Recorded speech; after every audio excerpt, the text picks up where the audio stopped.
In order to change, you need to move, to transition. And to do something new, something has to end. Which might seem paradoxical, but it's true. Bridges transition model is all about your people and their experiences of change, how they can move through it, and what they may come across and experience. It's less rigid than other change models, which I won't go into now, but it enables your people to occupy multiple spaces. More importantly, it allows your people to actively participate in their own transition, and it gives you ways to provide tailored and scalable support. It's all about you and them. It's formed around 3 phases: the ending, the neutral zone, and the beginning.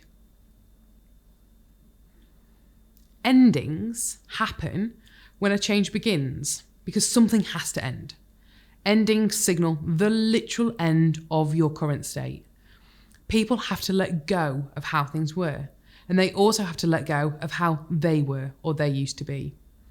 Some of the things might need to leave behind include relationships, team members, processes. It doesn't need to be sad. The emotional response doesn't need to be prescribed. In fact, there doesn't even need to be one. Some people may just be okay letting go. This is like standing on a riverbank and looking across to the river on the other side. Endings is the start of new ways and new worlds. It's that first foot off the riverbank and into the water below.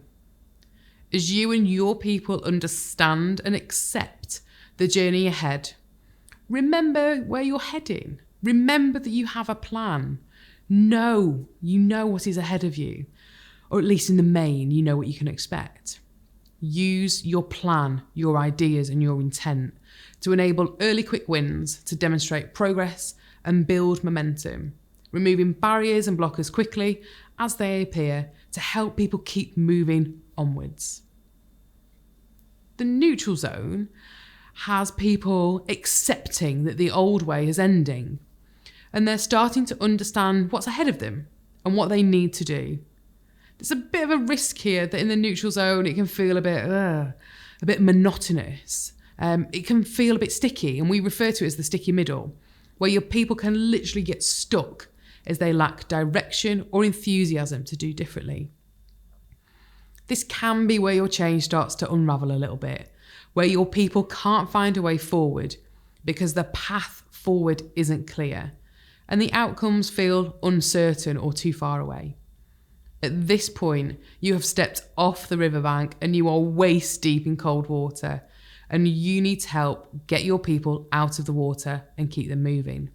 So send in the metaphorical life jackets and give your people something to hold on to that can move them onwards. Despite the challenges of the neutral zone, this is also a time where your people can create, explore, and try new ways of working. So it can also be a time of innovation and of experimentation. So get the guardrails in place and enable them to be creative and generate their own progress and their own ideas. New beginnings happens if the neutral zone is handled with care and your people are given a chance to be curious and creative. You will start seeing how people become active participants in your change rather than simply being subject to the change. When this happens, they are transitioning from the neutral zone into the new beginning, where the new world isn't something to be feared, but it's an opportunity for them to start doing differently and to start feeling the benefits. You'll see people climbing out of the river. You'll see them reaching back for their mates and helping them to do so too. And you'll see them looking back to those who are still stood on the riverbank who might need a bit more help. This is where your change can start to stabilise and take root. As soon as new beginnings comes into sight, celebrate and shift your focus onto creating a culture of consistency around new ways of working and the importance of their role in the new world. Pages 8 and 9 in your playbook give you an overview of this model in a bit more detail. You can use it to refer back to.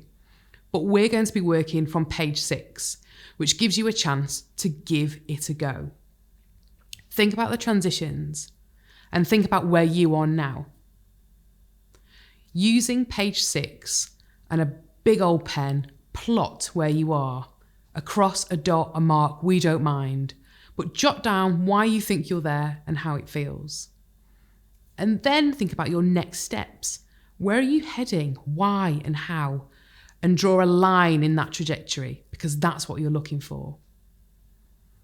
And now, no surprises, it's time for that 15% solution. So when you've plotted your place and drawn that trajectory, identify the one thing that you can do to help move you onwards. Over to you.